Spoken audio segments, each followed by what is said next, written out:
जी बच्चों, good morning. कैसे हैं आप सब? और डेट शीट देख के मोटिवेशन तो आ ही चुकी होगी और आप लोग उसी हिसाब से आई होप कि अपनी प्रिपरेशन, अपनी स्ट्रेटेजी को डिसाइड कर चुके होंगे। और नहीं करिए तो मैं तो हमेशा कहता हूँ exception can be also there, but please कर लो, क्योंकि 23 मार्च से हमारे जो पेपर को रह रहे हैं, अकाउंटेंसी को पेपर को जो हम टारगेट कर रहे हैं, 2 महीने रह जाएंगे।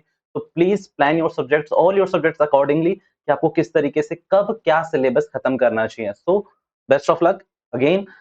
शुरू करते हैं हम अपनी सीरीज के संग। जो मैंने आपको लास्ट क्लास में बताया था कि हमने एक सीरीज स्टार्ट कर रखी है जिसे मैंने नाम दिया था revision come fast track batch, जिसका एक सेशन मैं आपके संग कवर कर चुका हूं, जिसमें मैंने इन डेप्थ में आपको change in PSR as well as goodwill, ये दोनों टॉपिक को डिटेल में with lots of questions illustrations के संग मैंने आपको कवर करा के दिए थे।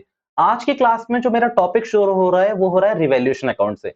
और रिवैल्यूएशन अकाउंट में मैं आपको बताना चाहूंगा कि इसकी इतनी इंपॉर्टेंस है कि आप एडमिशन ले लो, रिटायरमेंट ले लो, डेथ ले लो, अगर आपका कॉन्सेप्ट रिवैल्यूएशन अकाउंट को लेकर थोड़ा सा भी डोम-डाल हो रहा है ना, तो आपका आंसर गलत होने के पूरे-पूरे चांसेस हैं। आपको फुल मार्क्स तो नहीं मिलने वाले। आपको स्टेप्स मार्किंग मिल जाएगी, आपको कुछ लॉजिक्स के मार्क्स मिल जाएंगे, बट फुल मार्क्स बिल्कुल नहीं मिलेंगे, क्योंकि रिवैल्यूएशन अकाउंट आपका प्राइमरी अकाउंट है। सबसे पहले यही बनता है, फिर इसके बाद आप पार्टनरशिप अकाउंट बनाते हो और फिर आप बैलेंस शीट बनाते हो। तो आपकी बैलेंस शीट ही टैली नहीं होगी क्योंकि रिवैल्यूएशन अकाउंट गलत है। तो इन सब बातों को ध्यान में रखते हुए मेरा मानना है कि रिवैल्यूएशन अकाउंट को इन डेप्थ कर देते हैं बिना किसी तेजी के। एकदम हमारे पास टाइम की कोई कमी नहीं है, फास्ट ट्रैक बैच है। फास्ट ट्रैक बैच बस मैंने इसीलिए नाम दिया है ताकि मैं एक लिमिटेड क्वेश्चन करा सकूं। जो रेगुलर बैचेस में मैं बहुत सारे क्वेश्चंस करवाता हूं, उसको मैं एक लिमिटेड पोर्शन पे लाकर सिर्फ वो क्वेश्चन जो आपको रिविजनरी पे हेल्प दें, जो आपको फर्स्ट टाइम रिविजनरी पे पुश करे कि हाँ आपको आ रहा है, कॉन्सेप्ट लॉजिक पकड़ में आ रहा है, तो सिर्फ उसीलिए बस इसका नाम फास्ट ट्रैक है। अदरवाइज तो रिवीजन बैच मैंने बोला ही हुआ है। ठीक है। अब देखो, रिवैल्यूएशन अकाउंट के लिए सबसे पहले मैं आपको बता दूं कि बेटा जो इसका नेचर है, ये जो नेचर है, ये नॉमिनल अकाउंट के नेचर का है। कौन सा नेचर है इसका? ये आपका नॉमिनल अकाउंट है। वही नॉमिनल अकाउंट जो डील करता है सारे एक्सपेंसेस और लॉसेस से, और वही नॉमिनल अकाउंट जो लॉजिक करता है किससे? एक्सपेंसेस एंड लॉसेस से एंड इनकम एंड गेन से। मींस इनसे डील करता है ना पूरा का पूरा नॉमिनल अकाउंट। अब क्लास 11th में आपने भले ही मॉडर्न अप्रोच पढ़ी हो या फिर आपने क्या कहते हैं गोल्डन रूल्स ऑफ अकाउंटिंग पढ़े हो, इन दोनों में ही नॉमिनल अकाउंट्स के हेड्स हैं। अब अगर आप मॉडर्न की बात करोगे तो आपको इनकम एंड एक्सपेंसेस पढ़े होंगे आपने, जिसमें आपने देखा होगा कि उसमें लिखा होगा कि इनकम्स को क्रेडिट करना है। दूसरा आपने एक्सपेंसेस को देखा होगा कि भाई एक्सपेंसेस को डेबिट करना है। But golden rule of accounting में पूरा ये लिख के दे रखा है कि भाई आपको कुछ नहीं करना, डेबिट करना है आपको सारे एक्सपेंसेस और लॉसेस को, क्रेडिट करना है बच्चों आपको सारे गेन एंड इनकम्स को। आपको क्या करना है? इसको क्रेडिट करना है। ठीक है, ये दो रूल थे। मतलब वहां पर जो पूरा रूल था वो मैं एक बार बोल देता हूं ताकि आपको होप्सो की याद आ जाए। Debit all expenses and losses and credit all incomes and gains. और अगर याद नहीं भी आ रहा है तो आप सिर्फ फोकस करो, आपको कुछ नहीं करना, सिर्फ फोकस करना है। मैं आप पे कुछ भी नहीं छोड़ रहा, मैं एजम्पशन लगा ही नहीं रहा कि आपको आता होगा। सिंपल ये रूल है। अब इस रूल को ये रूल ये कहता है कि जितने भी आपके एक्सपेंस या लॉसेस नेचर है, या जितनी भी ट्रांजेक्शन आपकी एक्सपेंस में फंस रही है, लॉसेस में फंस रही है, बेटा आप उनको डेबिट लिखो। यानी कि आप उनको कहां लिखोगे? Debit side. यहां पर लिखोगे। आप कहां लिखोगे? ये डेबिट साइड आप यहां लिखो। ठीक है। और जितनी भी आपकी इनकम्स एंड गेन्स हैं, जितने भी आपके इनकम्स एंड गेन है, आप उन्हें कहां लिखो? उन्हें लिखो आप क्रेडिट साइड। ठीक है। मींस रिवैल्यूएशन अकाउंट का सिंपल फंडा है, डेबिट साइड में अपनी सारी बुराइयां लिखूंगा, सारे एक्सपेंसेस सारे लॉसेस में डेबिट साइड लिखूंगा। जितनी भी क्रेडिट साइड में मैं लिखूंगा सब मेरी अच्छाइयां होंगी, सब मेरी इनकम होगी या फिर सब मेरी गेन होगी। अब दिक्कत यह है कि इस बात से तो क्लियर कर रहे हो, एग्री कर रहे हो कि क्रेडिट साइड में सारी अच्छी चीजें आएंगी, यानी कि इनकम्स एंड गेन्स आएंगे।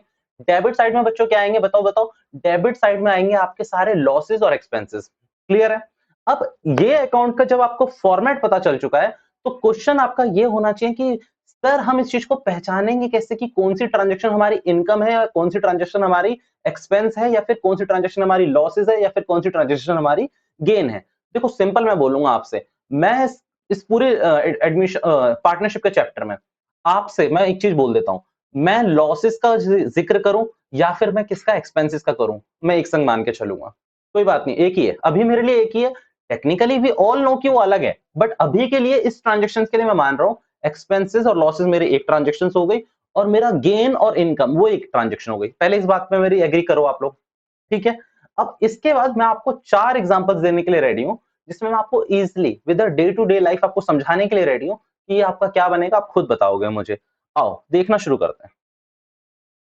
सबसे पहले एग्जाम्पल 1 आ रहा है मेरा, एग्जाम्पल 1। यहां पर ध्यान से देखना, मशीनरी खरीदी थी आपने कोई, चलो मशीनरी ना आपकी रेगुलर लाइफ में फिट नहीं बैठेगी, आप कहोगे कौन सी मशीनरी यूज करते हैं हम। देखो, आपके पेरेंट्स ने, आपके पिताजी ने एक लैंड ली जिसकी रेट था 1 लाख रुपए। सर 1 लाख में कौन सी लैंड मिलती है? मैंने कहा छोटा पोर्शन लिया होगा ना कहीं पर, छोटा पोर्शन। तो 1 लाख की कोई लैंड ली आपने, ठीक है। आपने ये ली थी जनाब, ये आपने ली थी, लगा लो 2019 में ली थी आपके पापा ने। आपके मन में जिज्ञासा हुई, आपने पूछा कि पापा जो हमने वो लैंड ली थी 2022 में, अपने पापा से पूछा कि आज जब हम उसे बेचने जाएंगे तो उसकी मार्केट वैल्यू क्या होगी। आपके पापा और आपने अपना चेतक उठाया, अपनी बाइक उठाई और गए एक प्रॉपर्टी डीलर के पास, और उन्होंने बताया कि बेटा आज के टाइम पे इस लैंड की वैल्यू है 1,50,000 रुपए। कितनी है? 1,50,000 रुपए। यकीनन आपके पापा और आपके चेहरे पे खुशी होगी, क्योंकि हमने आज से 2 साल पहले, 3 साल पहले कितने रुपए इन्वेस्ट करे थे? 1 लाख रुपए। और आज की डेट पे हमें मिल कितने रहे हैं बेटा? 1.5 लाख रुपए। तो कितने का इंक्रीमेंट दिख रहा है? तो 50,000 का जो इंक्रीमेंट दिख रहा है, वो क्यों दिख रहा है? क्योंकि हमारी एसेट्स की वैल्यू बढ़ रही है। मींस यहां पर आप मेरे संग एक बात तो एग्री करोगे, मैं बिल्कुल ग्राउंड लेवल से पढ़ा रहा हूं बेटा, सो प्लीज फोकस जरूर रखना। एसेट्स की वैल्यू आपकी बढ़ रही है, ये आप किस में कंसिडर करोगे? ये आप बोलोगे कि हमें गेन हो रहा है, और गेन ऑफ रुपीज कितना? 50,000 रुपीज, नॉट 1 लाख और 1.5 लाख। 1.5 लाख आपका गेन नहीं हो रहा बच्चों, वो इनफ्लो है।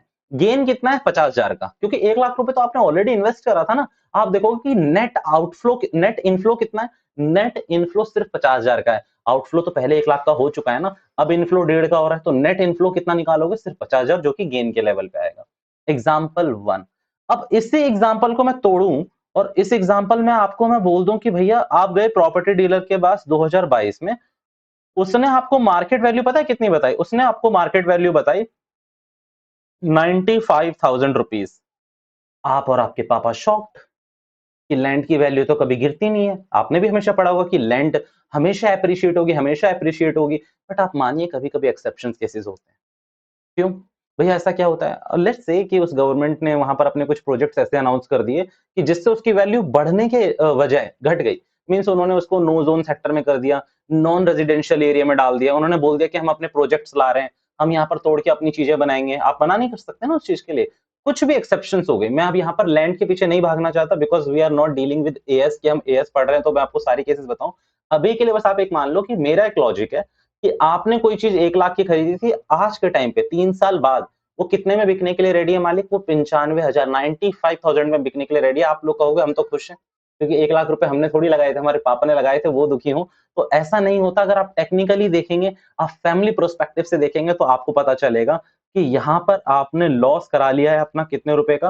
5,000 रुपए का। आज के डेट पे आपको इसी जमीन पे लॉस हो रहा है, और आपको वो ये भी बता रहा है, डिस्क्लेमर भी दे रहा है आपको वो, कि भाई आज 95,000 की बेच लो, आज से 2 साल बाद आओगे ना तो हो सकता है मैं 10,000 की भी ना लूं।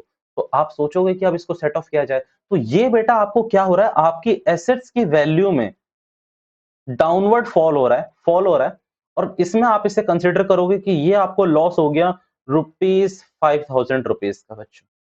अभी इसे डेबिट क्रेडिट में कहां डालना है सब देखेंगे, टेंशन नहीं लेनी है। एग्जांपल्स करने हैं बच्चों, और एग्जांपल्स करके अपने को सब आ जाएगा। ठीक है, एग्जाम्पल 3 ले रहा हूं मैं आपके साथ, और ये मैं छोड़ूंगा नहीं, जो सो के देख रहे हो ना, एग्जाम्पल 3 आपसे करवाऊंगा मैं।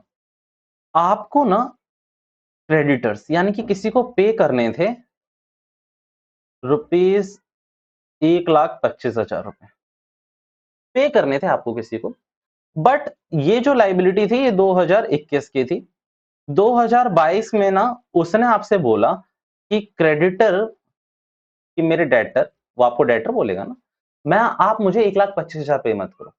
उन्होंने कहा तो कितने पे करें? तो आपके मन में दुविधा आई कि यार ये बढ़ा के बोलेगा पैसा। तो मैं कहता हूं इसी एग्जांपल्स को ना मैं दो तरीके से बांट ही देता हूं यहीं पर, कि देखो, अगर वो आपसे बोल दे कि यार मेरा पैसा दिए हुए तुझे, मुझे 1 साल हो गया है, मैं तुझसे अब 1,25,000 नहीं 1,30,000 रुपए लूंगा। या फिर वो आपसे बोल दे कि यार नहीं देख, तू, तेरा और मेरा रिलेशन बहुत अच्छा है, आप पैसे देने में हमेशा साफ रहे हो, मैं आपको कुछ एग्जेम्पशंस, कुछ रिबेट देना चाहूंगा, और वो रिबेट आपको दे रहा है सिर्फ 5,000 की, और 1,20,000 रुपए कह रहा है कि जब भी आप 1,20 हो मेरे पास आ जाना, 1,25 देने की कोई जरूरत नहीं है। अब इन दो केसेस में मेरा जो व्यू कहता है वो ध्यान से सुनना। वो जो व्यू मेरा कहता है वो ये कहता है कि देखो, केस फर्स्ट में जहां एक 25 जाने चाहिए थे, अब 5,000 ज्यादा आउटफ्लो होंगे, आउटफ्लो बढ़ रहा है यहाँ पर केस उसमें। और इधर वाले की बात करोगे तो 5,000 रुपए का आपका आउटफ्लो अब कम होगा। और ये किसका आउटफ्लो है आपको बता दूं तो ये कैश का आउटफ्लो है।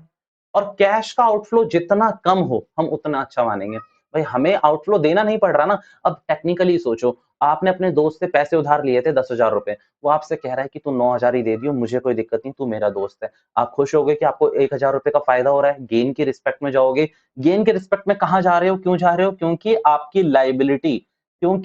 लाइबिलिटी क्या हो रही है यहाँ पर, कम हो रही है। तो आपका आउटफ्लो भी कम होगा, 1,000 रुपए से कम पैसे पे करने हैं आपको। और यहां पर आप दुखी हो गए क्योंकि आपकी लायबिलिटी बढ़ गई। वो आपका ऐसा दोस्त था जो आपसे बोल के चला गया कि तूने मुझसे 10 लिए ना, तू मुझे 11,000 रुपए देगा आज से 2 महीने बाद, क्योंकि मुझे नहीं पता तू कहां से देगा, पर तू देगा क्योंकि मैंने खुद किसी से उधार लिया। आजकल दोस्त यही एग्जांपल यूज करते हैं ना कि मैं नहीं दे रहा अपने पैसे, मैंने तो खुद किसी से उधार लिए हैं, तो सिंपल 1,000 रुपए आपको ज्यादा पे करने पड़ेंगे। तो आपका आउटफ्लो ज्यादा होगा मालिक, तो लायबिलिटी भी बढ़ रही है आपकी। तो सिंपल ये 4 केसेस मैंने यहाँ ले लिए। इसे आप एग्जाम्पल 3 का नाम दे दो और इसे एग्जाम्पल 4 का नाम दे दो। ठीक है, एग्जाम्पल 4। होप आप सबने ये सब चीज समझ ली होगी, 4 चीजें।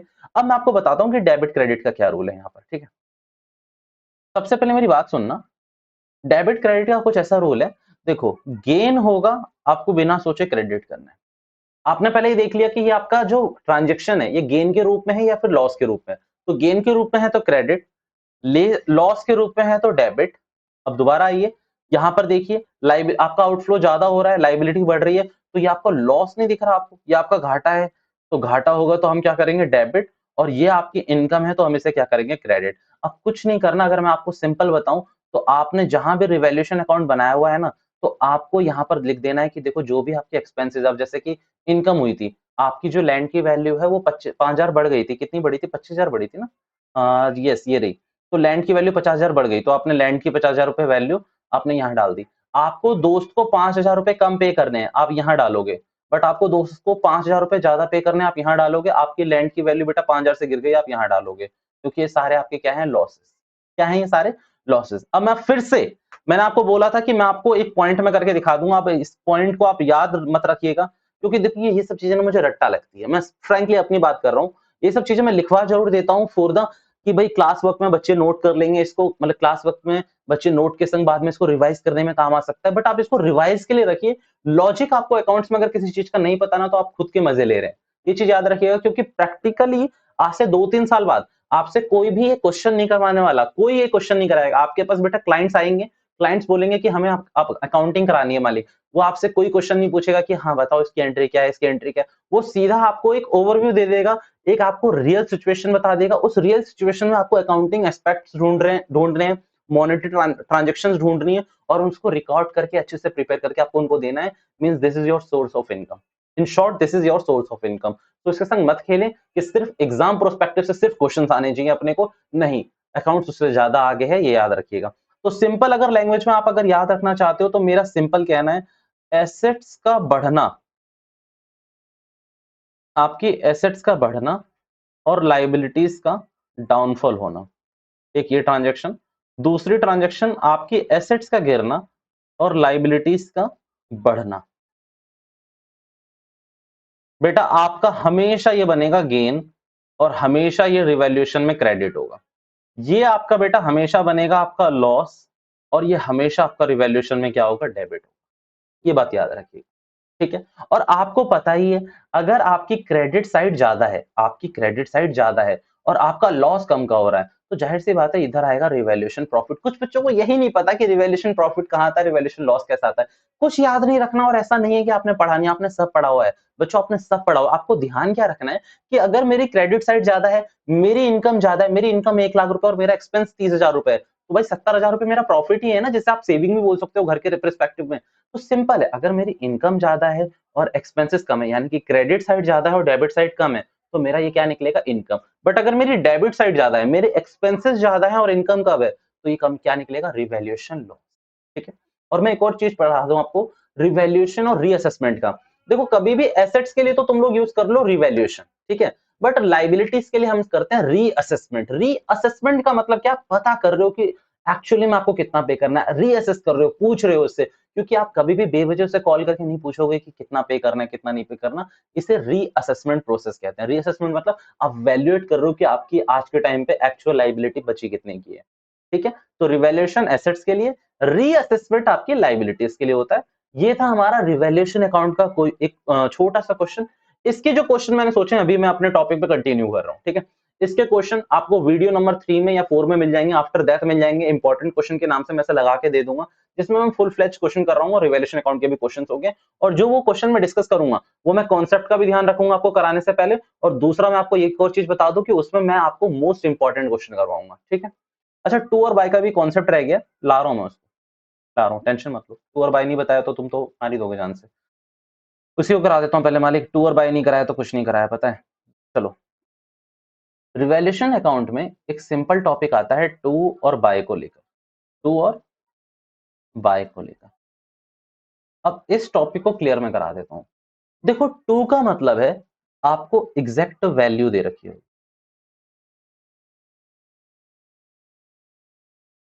बाय का मतलब है आपको एग्जैक्ट चेंज दे रखा होगा। भैया क्या मतलब, ये क्या लिखे जा रहे हो? मैंने कहा एग्जांपल्स के बिना तुम्हें कोई चीज समझ आ सकती है? नहीं तो आपने कहा नहीं, तो मैंने कहा मेरा भी आज तक यही हाल है, सेम सेम। सिंपल बात क्या है, मेरी बात ध्यान से सुनना। एग्जैक्ट वैल्यू और एग्जैक्ट चेंज मैं दोनों बता रहा हूँ एग्जांपल लेके। एग्जांपल आ रहा है मेरा यहाँ पर 1।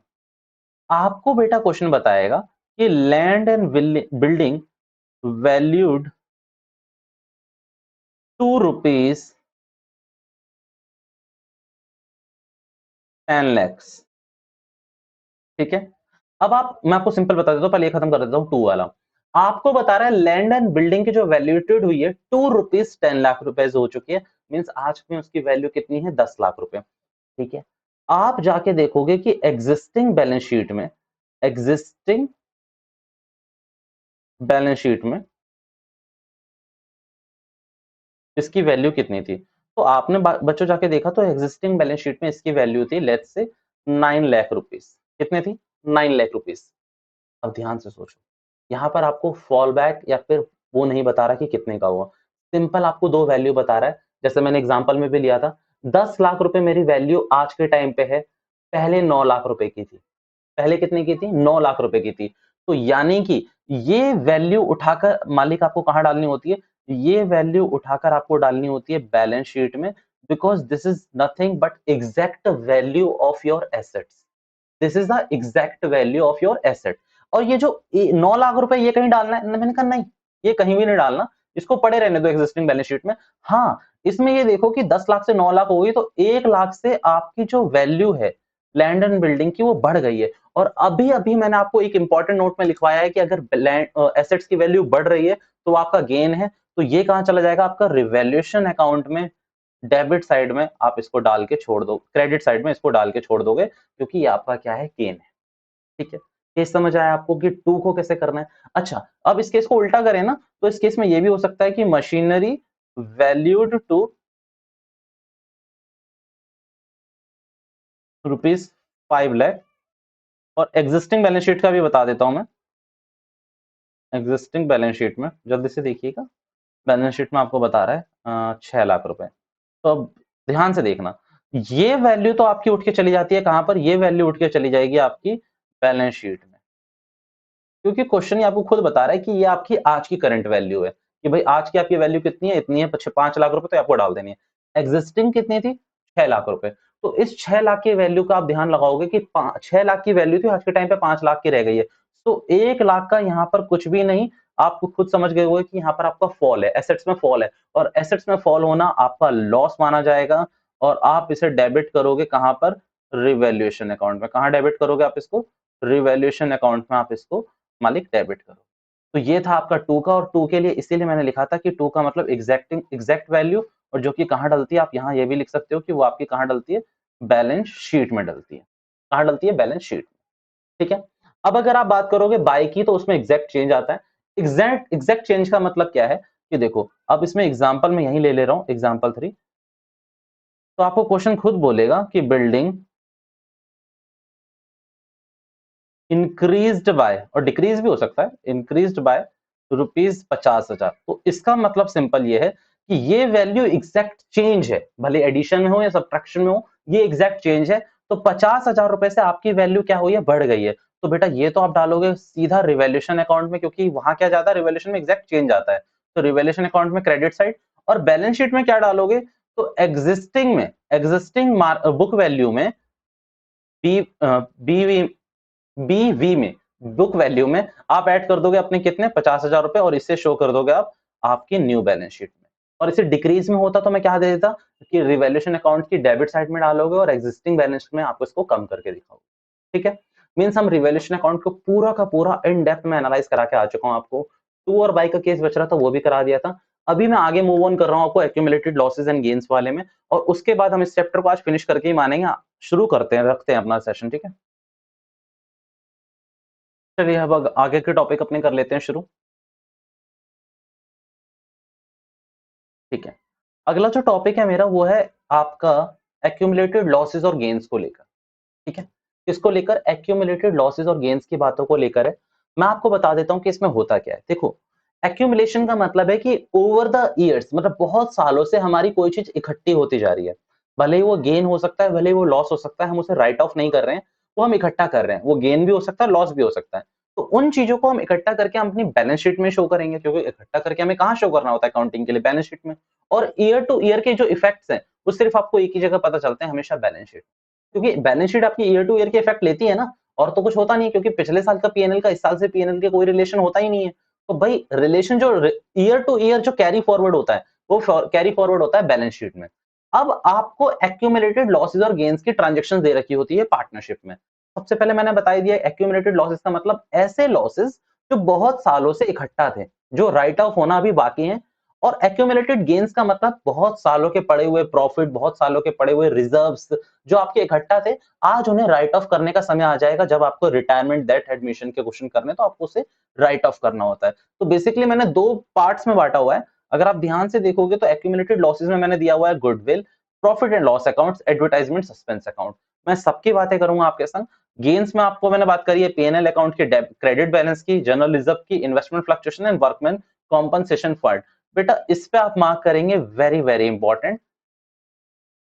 और इसको मैं डिस्कस भी करूंगा अभी इन डेप्थ में। ठीक है, इसके तो बहुत सारे एग्जांपल्स बनाए हुए हैं मैंने, टेंशन नहीं लेने की। ठीक है, तो इन दो को तो मैं अलग से डिस्कस करूंगा। बाकी बात करते हैं इन सब की। देखो, पीएनएल अकाउंट का डेबिट बैलेंस, पीएनएल अकाउंट का डेबिट बैलेंस हमेशा आपका लॉस, हमेशा आपका लॉस होगा। क्योंकि अभी अभी मैंने बताया ना कि अगर आपकी डेबिट साइड ज्यादा चल रही है, तो दैट मींस आप लॉस में हो। तो पीएनएल अकाउंट का डेबिट बैलेंस आपका लॉस है। अब ये लॉस आपको कई बार बैलेंस शीट में दिखाई देता है। कहां दिखता है? बैलेंस शीट में दिखाई देता है। कई बार आपको गुडविल दिखाई देती है। तो गुडविल का तो मैं गुडविल के टॉपिक में बता के आ गया था ना, कि कोई भी एग्जिस्टिंग गुडविल है, आप उसे आप राइट ऑफ कर दो। राइट ऑफ करने का एसेट्स की साइड होती है। ये सारी चीजें जो आपको शो होती है ना बच्चों, ये सारी चीजें आपको एसेट साइड मिलेगी, ये भी बात याद रखना। अब एसेट्स को राइट ऑफ करने का जो आपका लॉजिक है, आपको पता ही है कि भाई रियल अकाउंट क्या कहता है, एसेट्स को खत्म करना है तो क्रेडिट करो। तो गुडविल अकाउंट या फिर एडवर्टाइजमेंट सस्पेंस अकाउंट या फिर पीएनएल अकाउंट का डेबिट बैलेंस, इन सबको क्या करना पड़ेगा आपको? क्रेडिट एंड डेबिट करना पड़ेगा आपको। Debit all existing, all partners, मैं एग्जिस्टिंग नहीं बोलूंगा, एग्जिस्टिंग ही लिख लो, कोई दिक्कत नहीं है। All existing partner to accumulated losses. भैया कोई और प्रैक्टिकल केसेस हैं क्या इसमें? मैंने कहा मैं सारे कराऊंगा। और किस रेशियो में, ये भी याद रखिएगा, ओल्ड रेशियो में। किस रेशियो में? ओल्ड रेशियो में। अब मैं आपको कुछ बातें बताने लगा हूं, मेरी बात ध्यान से सुनना। देखो, गुडविल का तो मैं अच्छे से डिस्कस कर चुका हूं, तो मैं ओवरलैप नहीं करूंगा। मैं पीएनएल अकाउंट के बारे में भी आपसे बात नहीं करने वाला, क्योंकि वो सिंपल है, लॉस है, उसे आपको बांटना है सब में। भाई इनकम देते हो ना सबको, तब लॉस दो सबको।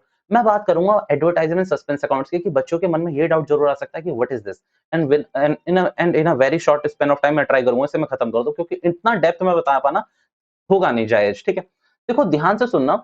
आपकी जो अकाउंटिंग प्रिंसिपल्स हैं वो ये कहते हैं कि जिस पीरियड का एक्सपेंस है उस पीरियड में उसको राइट ऑफ कर दो, कोई दिक्कत नहीं है। जिस पीरियड का एक्सपेंस है उसमें उसको राइट ऑफ कर दो। बट आपके कुछ एक्सपेंसेस ऐसे एक्स्ट्रा ऑर्डिनरी होते हैं, जिन्हें आप ना रिवेन्यू एक्सपेंडिचर कह सकते हो ना कैपिटल एक्सपेंडिचर कह सकते हो, जिसमें एक बनता है सबसे बड़ा एडवर्टाइजमेंट। भैया बात बताना कैसे? मैंने कहा देखो, advertisement sorry, advertisement accounting prospective होना चाहिए रिवेन्यू एक्सपेंडिचर, क्योंकि कैपिटल तो है नहीं। बट आपको ना ये दोनों दिखा दूंगा मैं आपको। देखो कैपिटल क्या होता है? जो ईयर टू ईयर आपको फायदा दे, बहुत सालों तक फायदा दे। रेवेन्यू क्या होता है? जिसका प्रॉफिट आपको 1 साल मिले। अब होता क्या है कि मान लो किसी कंपनी ने किसी स्टार को, बहुत पॉपुलर स्टार को पकड़ा और उससे अपनी एडवर्टाइजमेंट करवाई। जैसे कि मैं सबसे फेमस एग्जांपल लेता हूं आपके सामने, जो आप सबने सुना होगा, बायजूस विद शाहरुख खान। चलो इसको भी हटा देते हैं, ये आपके नजरों में नया है। मैं आपको एक और एग्जांपल बता देता हूँ, fair handsome and Shahrukh Khan. भाई जो फेयर हैंडसम के जो इतने बड़े वो हैं ब्रांड एम्बेसडर शाहरुख खान, वो कितने सालों से, मीन्स आप यकीन नहीं करेंगे, जब मैं खुद 11th 12th 10th में या उससे पहले था ना, तब से मैं उनका एड देख रहा हूँ कि शाहरुख खान का एड है। अब आपको क्या लगता है कि क्या मतलब क्या प्रोसीजर रहा होगा कि शाहरुख खान को वो हर दिन पैसा पे करते हैं क्या एड दिखाने का, या हर साल पे करते हैं? तो आंसर इज नो।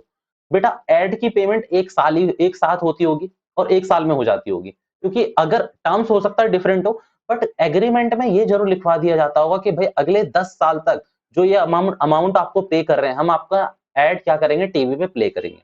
तब अगले 10 साल तक, मीन्स खर्चा एक बार हुआ है, 1 साल के लिए होना चाहिए था advertisement as per accounting prospective, but हम इसे 10-12 साल तक इसे चलाते रहेंगे आपके अकाउंटिंग के हिसाब से।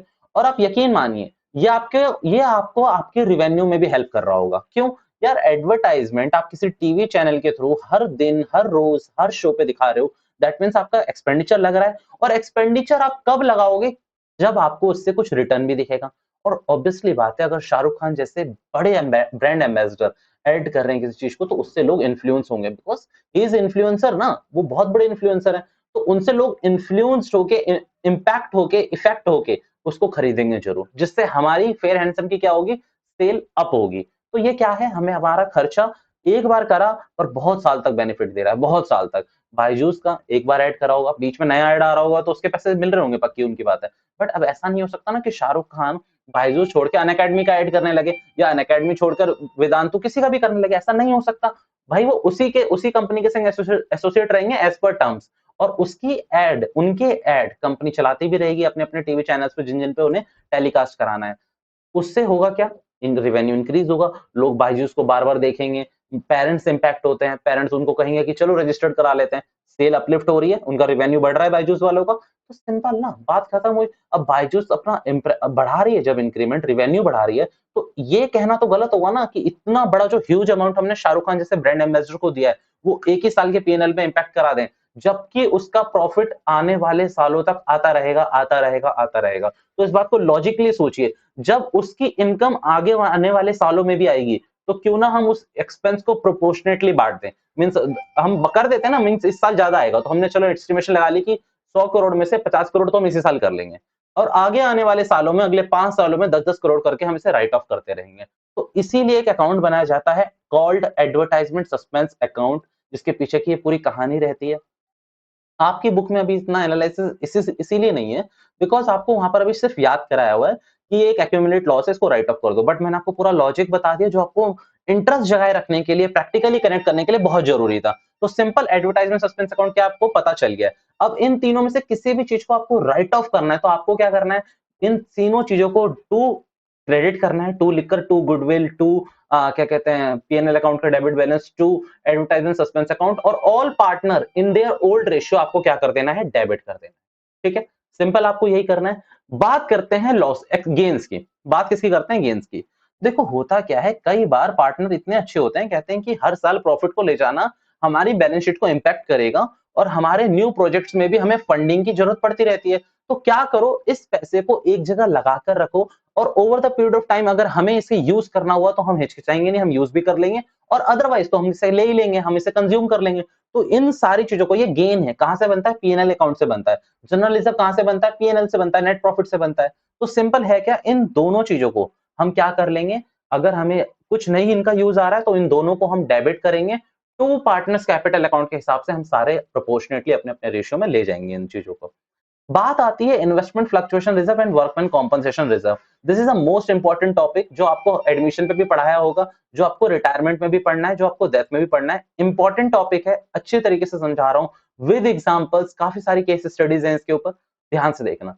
सबसे पहले इन्वेस्टमेंट फ्लक्चुएशन रिजर्व की मैं बात कर रहा हूं, देखो, और वर्कमैन कॉम्पनसेशन रिजर्व, दोनों नेट प्रॉफिट से बनाए गए होते हैं। और ये एक ऐसे स्पेसिफिक रिजर्व है, कौन से रिजर्व है बच्चों, ये है आपके स्पेसिफिक रिजर्व। अगेन मेरे संग दोबारा बोलो, कौन से हैं, स्पेसिफिक रिजर्व है। अच्छा, आपको ये हो सकता है कि मैं उतारने का टाइम नहीं देता और ये स्लाइड्स भी नहीं देता। बेटा कंट्रोल आपके पास है, just you need to do what to do कि पॉज़ करो आप और उसको रिकॉर्ड कर लो, क्योंकि अब मैं नाम दूँ मैं आपको रिकॉर्ड करने का टाइम दूँगा तो फिर ये फास्ट ट्रैक बैच सिर्फ नाम का रह जाएगा, पूरा रेगुलर बैच बन जाएगा। फिर 2-4 क्वेश्चन करा के पूरा रेगुलर बैच कर दूँगा मैं। तो इसीलिए इसको ध्यान में रखते हुए, थोड़ा टाइम सेविंग करते हुए, थोड़ा-सा टाइम इफेक्टिव बनते हुए आप इसको पॉज़ करो और लिख लो, ठीक है? जो भी आपको लगता है आप उसे लिख लेना। तो स्पेसिफिक रिजर्व है, मैं बात कर रहा हूँ इन्वेस्टमेंट फ्लक्चुएशन रिजर्व की और दूसरा वर्कमैन कॉम्पेंसेशन रिजर्व की। पहले मैं आपको बता दूं कि ये है क्या। इन्वेस्टमेंट फ्लक्चुएशन रिजर्व जो है वो आपके इन्वेस्टमेंट को सपोर्ट करने के लिए, भैया सपोर्ट, मैंने कहा अरे देखो होता क्या है, इतनी बड़ी बड़ी इन्वेस्टिंग कंपनी है भाई, कंपनियों की इन्वेस्टमेंट इतनी बड़ी होती है कि यू कांट इवन इमेजिन। आपने तो छोटी छोटी पार्टनरशिप फर्म्स की हैं कि 10 लाख 20 लाख 50 लाख। बेटा जो आप प्रैक्टिकली उतरोगे फील्ड में तो आपको देखेगा कि आपकी एक एक कंपनी की जो इन्वेस्टमेंट है वो 1000 करोड़ है, 2000 करोड़ है, 3000 करोड़ है। और होता क्या है, जैसे अभी रशिया वर्सेस यूक्रेन का आपका वो चल रहा है वॉर, हुआ क्या कि हमारी इंडियन इकोनॉमी भी गिरी पड़ी है पूरी, उसकी वजह से इंडियन स्टॉक मार्केट बेवजह सह रहा है। तो होता क्या है, इससे हमारी इन्वेस्टमेंट की वैल्यू डाउन आ रही है।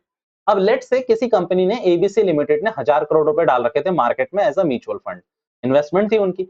आज उन्होंने उस म्यूचुअल फंड को देखा सुबह उठते और उनके मालिक चल बसे, बिल्कुल चल बसे बेटा, क्योंकि वो इन्वेस्टमेंट बची हुई थी सिर्फ 900 करोड़ की।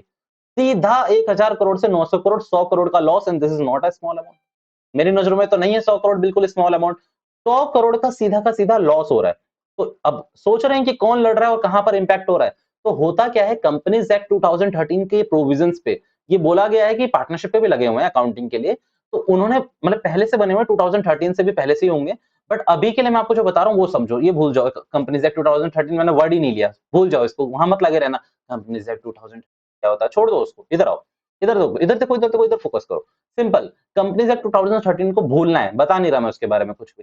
सिंपल लॉजिक क्या है कि आपका जो इतना फॉल हो गया, ये इसके लिए कोई सपोर्ट नहीं बना सकते थे। मैंने कहा क्या सपोर्ट, तो उन्होंने कहा देखो आप एक रिजर्व बनाया करो, अपने प्रॉफिट से, अपने फ्री प्रॉफिट से एक रिजर्व बनाया करो जिसको नाम दिया करो इन्वेस्टमेंट फ्लक्चुएशन रिजर्व। मैंने कहा फ्लक्चुएशन का क्या मतलब है इसमें, up and down, up and down. तो मैंने कहा अब तो अच्छा है, इसके लिए क्या रिजर्व, मींस अगर रशिया वर्सेस यूक्रेन में लड़ाई चल रही है और मेरी इंडियन इकोनॉमी के हिसाब से मैं बढ़ रहा हूँ, 1000 करोड़ की इन्वेस्टमेंट मेरी 1200 करोड़ की हो रही है, तो इसमें तुम्हें क्या प्रॉब्लम है। उन्होंने कहा सुन, तू उसमें तो बहुत खुश है, तो 100 करोड़ में तू मर क्यों गया, मतलब गिरने से। मैंने कहा तो गिर रहा है ना, लॉस हो रहा है। तो वो कहेंगे सुन, गिर रहा है दैट मींस कि आपको इसको सपोर्ट करना चाहिए। ऊपर जाने आपने इन्वेस्ट क्यों करा था म्यूचुअल फंड में, इन्वेस्ट करने का पहला रीजन ये था वैल्यू एनहांसमेंट करना, कैपिटलाइजेशन करना, कैपिटल वैल्यू को एनहांस करना। तो सिंपल मतलब है, आपने जो मुद्दा करा था वो पैसे बढ़ा के रखने के लिए करा था कि 1000 करोड़ लगाए तो आपके 1200 करोड़ बन जाए, 1300 करोड़ बन जाए, 1400 करोड़ बन जाए। आपको कोई डाउट नहीं होगा, आप कभी संक्षेप में इस पे डाउट नहीं करेंगे। बट यही 900 करोड़, 800 करोड़, 700 करोड़ बन गया तो तुम उनकी जान ले लोगे। ये और 10 जनों को ये और बोलोगे म्यूचुअल फंड बेकार है, निवेश क्या कहते जोखिमों के अधीन है, वही बोलने लगोगे तुम लोग भी। तो सिंपल क्या है, कहा जाता है कि आप उसके ऊपर एक रिजर्व बना लो अपने प्रॉफिट से।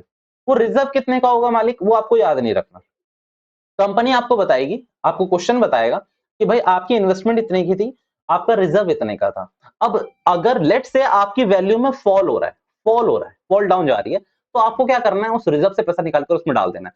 जैसे ही वो बंदा एबीसी लिमिटेड का जो सीईओ था वो उठा और उसने देखा कि 100 करोड़ की वैल्यू थी, वो मरने से पहले उसने बस एक तरफ देखा, उसने अपनी बैलेंस शीट खोली और उसने देखा कि क्या मेरे पास इसके कोई रिजर्व है। तो उसने देखा कि आईएफआर, इन्वेस्टमेंट फ्लक्चुएशन रिजर्व में 200 करोड़ रुपए ऑलरेडी पड़े हुए हैं, वो मरेगा नहीं, वो जिंदा रहेगा। क्यों? क्योंकि वो अपनी बैलेंस शीट में इन्वेस्टमेंट पूरी 1000 करोड़ की दिखाएगा, क्योंकि 200 करोड़ रुपए का तो उसके पास है ना बैकअप।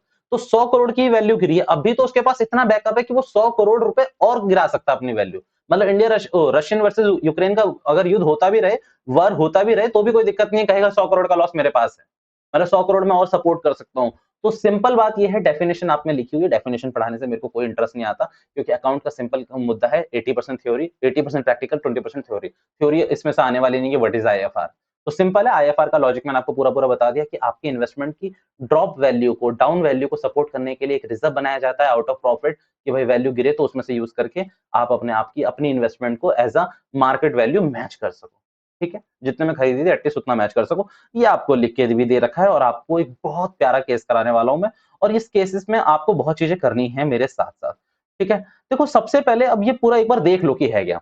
तो सबसे पहले मैंने यहां पर ना आपके लिए बनाई हुई है इन्वेस्टमेंट, बुक वैल्यू और मार्केट वैल्यू। बीवी मींस बुक वैल्यू, खुश नहीं होना है। बीवी मींस बुक वैल्यू और एमबी मींस मार्केट वैल्यू। यहां पर है रिजर्व, कि रिजर्व है या नहीं। बैलेंस शीट में क्या इंपैक्ट आएगा, रिवैल्यूएशन में क्या इंपैक्ट आएगा, और पार्टनर्स कैपिटल अकाउंट। भैया ये घूसट क्यों आ गए? मैंने कहा देखो, अगर इन दो चीजों का यूज नहीं है, इन दो चीजों का यूज नहीं है, तो इन गरीबों को पैसे वापस दे दो ना। मतलब इन्वेस्टमेंट फ्लक्चुएशन रिजर्व और वर्कमैन कॉम्पनसेशन रिजर्व तुमने कहां से बनाए? तुमने प्रॉफिट से बनाए, out of the profit of current year और प्रीवियस ईयर। तो ये भी तो एक्यूमुलेटेड गेन है उनका। अगर इसका यूज नहीं है और इसका इनका यूज फुलफिल हो चुका है, तो इन गरीबों को पैसे वापस करो ना भाई, क्यों मार के बैठे हो इनका हक? तो सिंपल है। अब यहाँ ध्यान से देखना, देखो 1 लाख की आपकी बुक वैल्यू थी, 1 लाख की आपकी मार्केट वैल्यू है। बैलेंस शीट में आप कितने पे शो करोगे? ऑब्वियसली 1 लाख पे ही शो करके छोड़ दोगे, कहोगे 1 लाख पे मैं शो कर दूंगा। भैया ये कोई क्वेश्चन ही नहीं था। रिवैल्यूएशन पे no impact, partners capital account को ठुल्लू, क्योंकि रिजर्व है ही नहीं यहाँ पर। ठीक है, अब यहाँ ध्यान से देखना, 1 लाख की आपकी बुक वैल्यू थी, मार्केट वैल्यू 1,20,000 की हो गई। मैंने कहा खुशियां मनाओ, आपको अभी अभी बताया था आपकी मार्केट वैल्यू बढ़ रही है, तो 20,000 रुपए से आपकी मार्केट वैल्यू बढ़ गई। आप बैलेंस शीट में तो नेट एग्जैक्ट वैल्यू शो करोगे ना, तो एग्जैक्ट वैल्यू अब 1,20,000 की है। रिवैल्यूएशन में 20,000 रुपए आपके जाएंगे क्रेडिट साइड, क्योंकि आपकी वैल्यू बढ़ रही है। पार्टनर्स कैपिटल अकाउंट में अगेन ठुल्लू, कुछ नहीं मिलना इनको। अच्छा इसके बाद तो कुछ नहीं है ना, कहीं वहां एक अकाउंट छूटा ही पड़ा है। ठीक है, 1 लाख की थी, 90,000 की रह गई। भाई 10,000 रुपए से गिर रही है और कोई रिजर्व भी नहीं है, कोई सपोर्ट करने के लिए रिजर्व नहीं है। भैया आईएफआर इज मैंडेटरी। मैंने कहा yes, IFR is mandatory for some companies, but आपको उसमें पता करने की कोई जरूरत नहीं है, आपको कोई दिक्कत नहीं होनी चाहिए, आप मत पढ़ो उस चीज को, क्योंकि फास्ट ट्रैक बैच में भी तुम लोग ऐसी हरकतें करोगे तो नहीं चल पाएगा। कितने की होगी? 90,000 रुपए की हो गई आपकी क्या बैलेंस शीट। रिवैल्यूएशन अकाउंट में कितना डालोगे? 10,000 रुपए बेटा आप एज अ लॉस दिखाओगे कि आपका लॉस हो गया। पार्टनर्स कैपिटल अकाउंट में अगेन कुछ भी नहीं आने वाला। क्या आएगा? इनको कुछ नहीं मिलेगा ना इसमें। अब देखो इंटरेस्टिंग, अब यहां से शुरू है, यहां से फोकस करो। 1 लाख की आपकी बुक वैल्यू थी, 90,000 की हो गई, और आपके पास रिजर्व पड़ा हुआ है 12,000 का सपोर्ट। तो वो इंसान उठेगा, एबीसी लिमिटेड का मालिक उठेगा, देखेगा 90,000 की हो गई, मरने लगेगा। तुम कहोगे नहीं, as a chartered accountant, as a accounting specialist, as a accountant professional, तुम उसे बोलोगे रुक रुक रुक, मर मत मर मत, यहाँ पर देख ये 12,000 रुपए का तेरे पास सपोर्ट पड़ा हुआ है, जोड़ देना भाई इसमें से। तो वो कहेगा कितने की दिखाऊं? 1,12,000 की, 1,02,000 की? कहोगे नहीं रे, 1 लाख की ही देखा। और कर क्या कि रिवैल्यूएशन में कुछ मत डाल, क्योंकि रिवैल्यूएशन में लॉस हुआ ही नहीं, और क्योंकि आपका रिजर्व अभी 2,000 रुपए का अनयूटिलाइज पड़ा रहेगा। 12,000 में से आपने कितना यूज करा है सपोर्ट करने के लिए? 10,000 रुपए। जो 2,000 रुपए का अनयूटिलाइज है वो आप किसको दे दो? पार्टनर्स को क्रेडिट कर दो, पार्टनर्स को बांट दो, गरीबों को वापस दे दो उनका हक मालिक।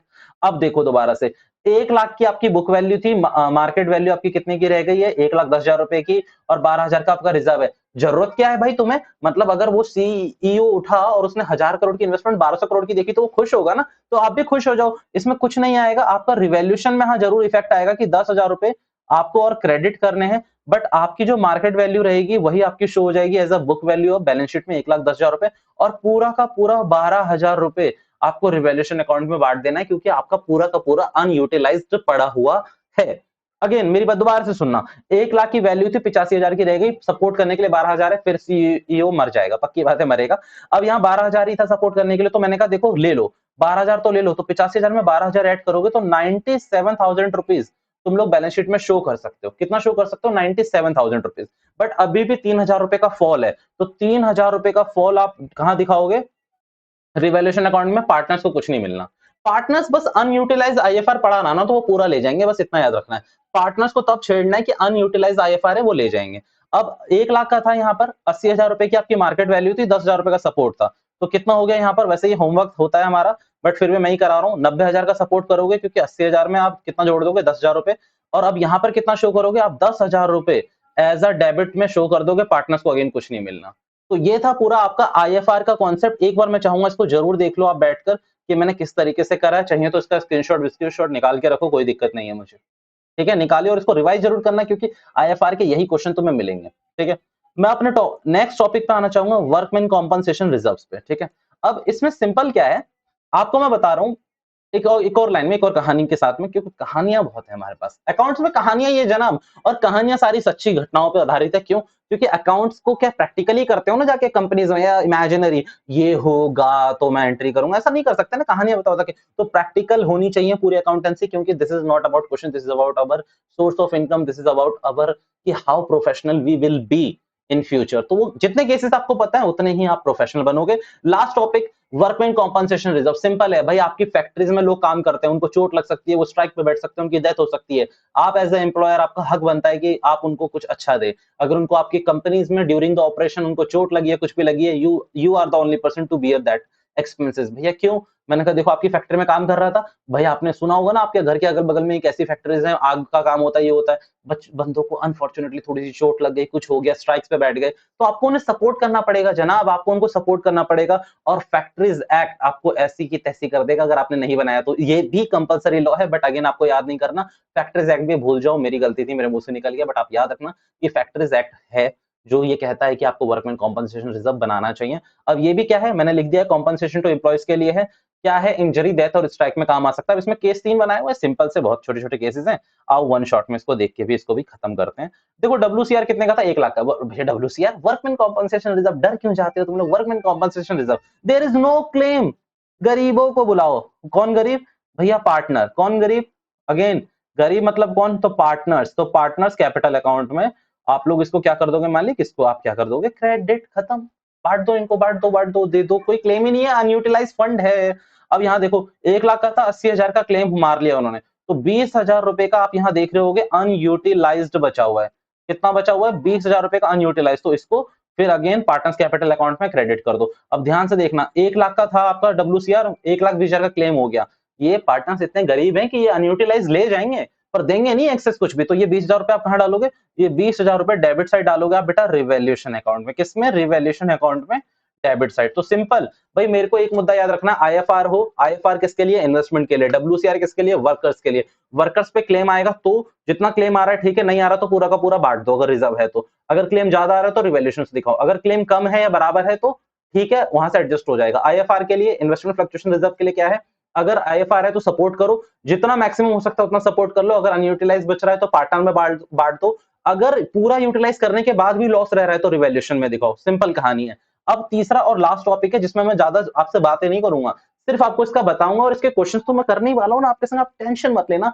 इसके प्रैक्टिकली क्वेश्चन आई एग्रीड कि मैंने कम कराए हैं, बट आपको अगर नहीं मिले तो मेरा नाम, मेरे पे शक करना, मेरे नाम पर, मेरे उस पे करना। ऐसा कुछ नहीं है कि ये मैं सिर्फ हवा में बना रहा हूँ, आपको इसके क्वेश्चंस भी दूंगा। बस बिकॉज आज मैंने क्वेश्चंस ना प्रिपेयर नहीं करे थे, let me be very honest with you, कि मैंने सच में अभी नहीं निकाले हुए थे क्वेश्चंस, और मुझे ये भी लगा कि अगर मैं सेशंस के बीच में क्वेश्चन कराऊंगा तो बहुत लंबी वीडियो हो जाएगी, और 11th-12th के बच्चों तुम पे मुझे बिल्कुल भरोसा नहीं है कि तुम इतनी लंबी वीडियो देखने के लिए रेडी हो, क्योंकि मुझे पता है ना तुम्हें वन शॉट की जो आदत लगी हुई है गंदी, वो भी तो वो देखते देख के ही परेशान हो तुम। वन शॉट करना कुछ नहीं है तुम लोगों ने। तो सिंपल क्या कर रहे हैं आप? पेमेंट कर रहे हैं आप किसको? आउटगोइंग पार्टनर को। ये डेथ में भी सेम होगा। अब होगा क्या? आप पूरी उसे कैश पेमेंट कर दो पूरी पेमेंट। तो पूरी कैश पेमेंट यानी कि retiring partner account debit to cash, आपने पूरी पेमेंट कर दी। अब है क्या कि आपने उसका लोन को किसमें कन्वर्ट कर दिया? लोन में। तो अब ये पार्टनर्स लोन नहीं बने रहेगा, ये पार्टनर्स लोन अकाउंट नहीं है, ये एक ऐसा जनरल लोन है, और इस लोन अकाउंट पे आपको क्या पे करना पड़ेगा? यू हैव टू पे इंटरेस्ट ऑन दिस। ठीक है, मीन्स जितना भी उसका शेयर बना है ना, जितनी भी ऊपर की आपने सारी चीजें पढ़ी है उसके हिसाब से जो उसका शेयर बना है, या तो आप उसे कैश में पे कर दो या लोन में कर दो। तीसरा केस क्या होता है? आधा कैश पेमेंट और आधा लोन, यानी कि आधा तो कैश कम कर दोगे और आधा आप इसको कहां दिखाओगे? लाइबिलिटी साइड में एज अ लोन दिखाओगे। Now is not your partner anymore, तो ये पार्टनर्स लोन नहीं रहेगा, ये आपका कहां डाल दोगे? जैसे ए रिटायर होता है, एज लोन अकाउंट में डाल दोगे। और अब जब भी इसकी पेमेंट करने के लिए कहेगा इंसान क्वेश्चन कि भाई 3-4 साल में पे करेंगे विद इंटरेस्ट, तो आप इंटरेस्ट लगा लगा के इसको पे करते रहेंगे। ठीक है, नो डाउट मैंने पांच टॉपिक्स में पूरे चैप्टर को, रिटायरमेंट को करा है। मैं दोबारा से बता दूं, 5 टॉपिक मैंने कौन कौन से थे? Change in PSR, goodwill, revaluation account, accumulated losses and gains, and पांचवा is payment to outgoing partner. बेटा लास्ट के, शुरू के 2 वालों में हमने खूब क्वेश्चन कर लिए थे, लास्ट के 3 वालों में हमने क्वेश्चन नहीं करे। मैं आपसे अगेन कह रहा हूँ कि मैं बहुत इंपॉर्टेंट क्वेश्चन की एक सच में एक वीडियो बनाने वाला हूँ, जिसमें मैं सच में आपको मोस्ट इंपॉर्टेंट क्वेश्चन ही कराऊंगा, सारे नहीं कराऊंगा। सारे करने जाके ना आप सॉल्यूशन देख लेना, कहीं भी जाकर सॉल्यूशन देख लेना। मींस आप किसी वेबसाइट पे जाना, TS Grewal DK Goyal solution डालना, अपनी वेबसाइट है खुद की, दिखा देंगे वो सॉल्यूशन, और आपको सारे पॉइंट समझ आएंगे। हाँ, इन केस अगर आपको पॉइंट समझ नहीं आते, मैंने आपको बता दिया कि कैसे कांटेक्ट करना है। टेलीग्राम का चैनल मैं आपको लिंक में दूंगा, जो कि मैं भूल जाता हूँ डालना, बट मैं डाल दूंगा, और उसमें से आप जाके देख लेना। ठीक है, this is all for now, मुझे अभी कुछ और नहीं बोलना। This is all for now, चलो आज पैकअप करते हैं। Thank you so much for your time and patience and efforts. Bye bye all of you.